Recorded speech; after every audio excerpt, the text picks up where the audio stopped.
हम सब एक सोसाइटी में रहते हैं, लेकिन वो क्या नादीदा उसूल हैं जो हम सबको एक साथ जोड़े रखते हैं? आज का ये तज्जिया शहरियात यानी सिविक्स के उन्हीं उसूलों को समझने के बारे में है जो किसी भी मुनज़्ज़म माशरे की बुनियाद होते हैं। कभी यह ख्याल आया है कि इतने सारे लोग एक शहर या एक मुल्क में एक साथ अमन से कैसे रहते हैं? इसका जवाब समझे कि एक किस्म की प्लेबुक में है, एक ऐसी गाइड जो ये तय करती है कि सब कुछ कैसे चलेगा। और यही जो खेल की किताब है ना, इसी का नाम है सिविक्स यानी शहरियात। ये वो बुनियाद है जिस पर हमारी सोसाइटीज खड़ी होती हैं। तो चलें इस किताब को खोलकर देखते हैं कि आखिर इसमें है क्या। अच्छा, तो ये सॉक्स या शहरियात आखिर है क्या? देखें, ये लफ्ज़ लातीनी ज़बान के एक लफ्ज़ सिविकस से निकला है जिसका मतलब है शहर से मुताल्लिक। बिल्कुल सादा लफ्ज़ों में कहें तो ये इस बात की स्टडी है कि एक शहरी होने का मतलब क्या है, यानी एक सिटीज़न के क्या हुकूक हैं, क्या फ़राइज़ हैं और क्या जिम्मेदारियां हैं।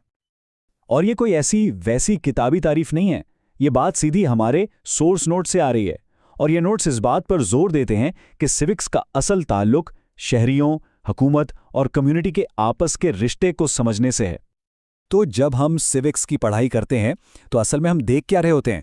हम सिटीजनशिप यानी शहरियत के आइडिया को समझ रहे होते हैं। हम ये जानने की कोशिश करते हैं कि हुकूमत काम कैसे करती है, अपनी कम्युनिटी का हिस्सा बनना क्यों ज़रूरी है और अपने शहरी फ़राइज़ को कैसे पूरा किया जाए।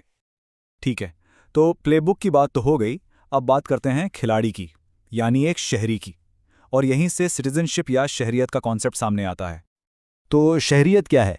ये असल में एक स्टेटस है, किसी कम्युनिटी या मुल्क का मेंबर होने का दर्जा। और जब यह स्टेटस मिलता है तो इसके साथ कुछ खास हुकूक और फ़राइज़ भी आते हैं। अब यहाँ इन दोनों चीज़ों का फ़र्क बिल्कुल साफ हो जाता है। सॉक्स पढ़ाई है, यानी वो खेल की किताब, और सिटीजनशिप एक स्टेटस है, यानी टीम में एक खिलाड़ी का रोल। एक रूल बुक है और दूसरा उस रूल बुक के मुताबिक खेलने वाले का किरदार। अच्छा, तो एक शहरी के इस किरदार में ना 3 बहुत अहम चीज़ें आती हैं।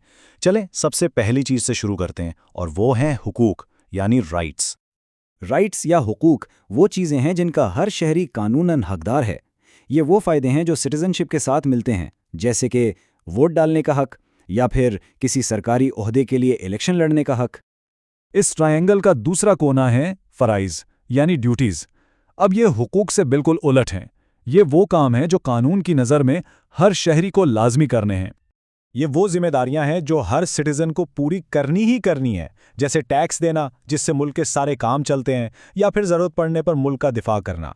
इन पर कोई बहस नहीं हो सकती, ये कानूनी तौर पर लाजिम है।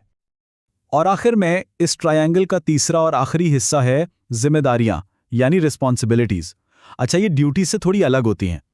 रिस्पॉन्सिबिलिटीज़ वो काम हैं जो कानून ज़बरदस्ती नहीं करवाता, लेकिन एक अच्छी सेहतमंद सोसाइटी के लिए उम्मीद की जाती है कि ये किए जाएं, जैसे कि जमहूरी अमल का हिस्सा बनना, यानी सोच समझ कर वोट देना और दूसरों के हुकूक का एहतराम करना।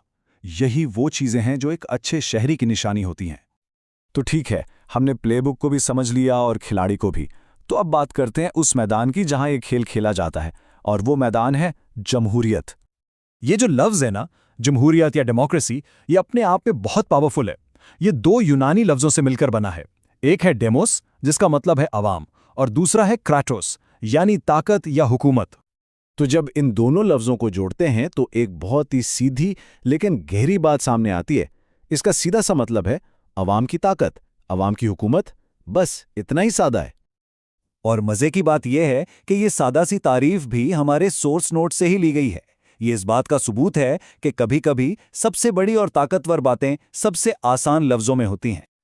चलें, तो हमने सॉक्स, सिटीजनशिप और डेमोक्रेसी, इन सब पर बात कर ली। लेकिन सवाल यह है कि यह सब इतना अहम क्यों है? आखिर इन सारे उसूलों का फ़ायदा क्या है? मकसद क्या है? देखें, सिविक्स की तालीम इसलिए ज़रूरी है क्योंकि इससे एक पॉजिटिव चेन रिएक्शन शुरू होता है। सबसे पहले ये बाखबर शहरी बनाती है। जब शहरी बाखबर होते हैं तो वो अपने इदारों पर भरोसा करते हैं। ये भरोसा एक मजबूत जमहूरियत को सहारा देता है, और एक मजबूत जमहूरियत फिर सबकी भलाई के लिए काम करती है। और ये जो जमहूरियत है, ये किन वैल्यूज़ पर खड़ी है? इसके 3 बुनियादी सुतून हैं: इक्वालिटी यानी मसावात, फ्रीडम यानी आज़ादी, और जस्टिस यानी इंसाफ।